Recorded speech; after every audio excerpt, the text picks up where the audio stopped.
profesionale dhe mbi të gjitha në duar që garantojnë transparencën. Për këtë arsye, duke qenë se Kreshnik Bajraktari duhet marri një detyrë të re, të cilën do ta bëjmë publike në ditët në vazhdim, pasi të kryen të gjitha procedurat,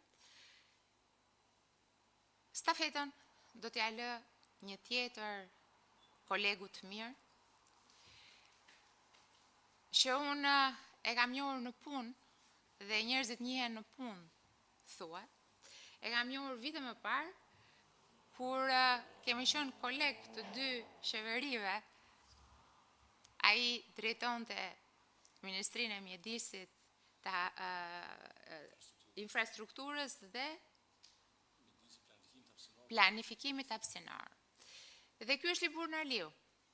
Libur Narliu, arkitekt në profesion, por me një karrierë të gjatë në politikë, me 2 mandate deputeti në Parlamentin e Kosovës, me një karrierë të gjatë në ekzekutiv, 4 vite ministër, pra i mjedisit, planifikimit hapësinor dhe infrastrukturës, dhe padyshim një koleg i mirë, i cili Kosovën dhe Shqipërinë i ka parë gjithmonë si një treg i përbashkët i zhvillimit ekonomik dhe infrastrukturor. E thënë kjo, në fillim të muajit shtator, unë bëra një bisedë me Liburnin dhe e pyeta, meqense më kishte njoftuar që po dilte nga politika, nëse do të kishte interes që të kontribonte për Shqipërinë. Dhe si rjedhoi padyshim edhe për Kosovën. E diskutuam me njëri tjetrin dhe për thënë drejtën më ngrohu direkt zemrën sepse ju duk një propozim shumë interesant, një propozim që i shkonte për shtat vendimit që ai kishte marrë për të jetuar në Tiranë, kështu që me radhën time këtë propozim e çova tek kryeministri. Edi Rama ka punuar historikisht për Shqipërinë dhe për Kosovën me të njëjtin pasion dhe dëshirë për t'i parë shqiptarët në lartësinë që ata e meritojnë. Nuk është hera parë që qytetarët e Kosovës janë përfshirë në ekzekutivin shqiptar, kemi pasur ministra, kolegë të tjerë, drejtor, por Libur Narliu, unë them, mendoj, për atë që unë e njoh është më i spikaturi ndër të gjithë kolegët e tjerë kosovarë që na janë bashkuar në rrugtimin ton të kësaj dekade për ndërtimin e Shqipërisë. Kryeministri ma ka aprovuar propozimin tim, duke madje e mbështetur, pasi porti i Durrësit është porti shqiptarëve dhe nuk është porti i Shqipërisë. Është porti që do t'i shërbejë shqiptarëve në të gjitha trevat e Ballkanit perëndimor, është më shumë se një port, është porta hyrëse në Ballkanin perëndimor,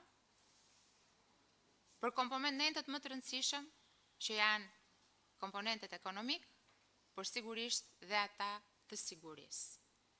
Porti i Durrësit është porta hyrëse e korridorit të 8, për cilin ne kemi folur gjatë, por që tashmë nuk mbetet vetëm në fjalë, por janë projektet konkrete që flasin për një korridor ekonomik, i bazuar mbi transportin dhe energjinë, por dhe një korridor sigurie i disponueshëm për të gjitha operacionet e NATO-s. Porti i Durrësit ka nevojë për një drejtues profesionist, njohës të mirë transportit, por nga ana tjetër edhe me një njohje të thellë politike dhe gjeopolitike të rajonit. Dhe Libur Narliu, padyshim, i plotson të gjitha këto kërkesa dhe kushte, duke na bërë besim plot se detyra e cila po i ngarkohet ati sot në një moment shumë të rëndësishëm për zhvillimin detar, por edhe për sigurinë kombëtare, do të realizohet në mënyrën më të mirë. Unë do t'i jap shkurt fjalën Preshnikut, pasi I takon ati që t'ju thot 2 fjalë, ka bërë një cop rrugë me ju dhe ka qenë rrugë e suksesshme.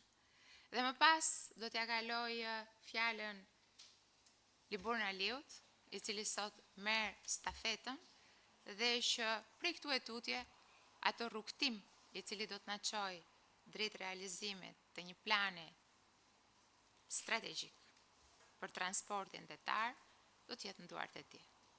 Preshnik. Faleminderit. E nderuar zonja zotës kryeministre, I dashur Libur, të nderuar pjesëmarrës, për mua ka qenë një nder dhe privilegj I madh të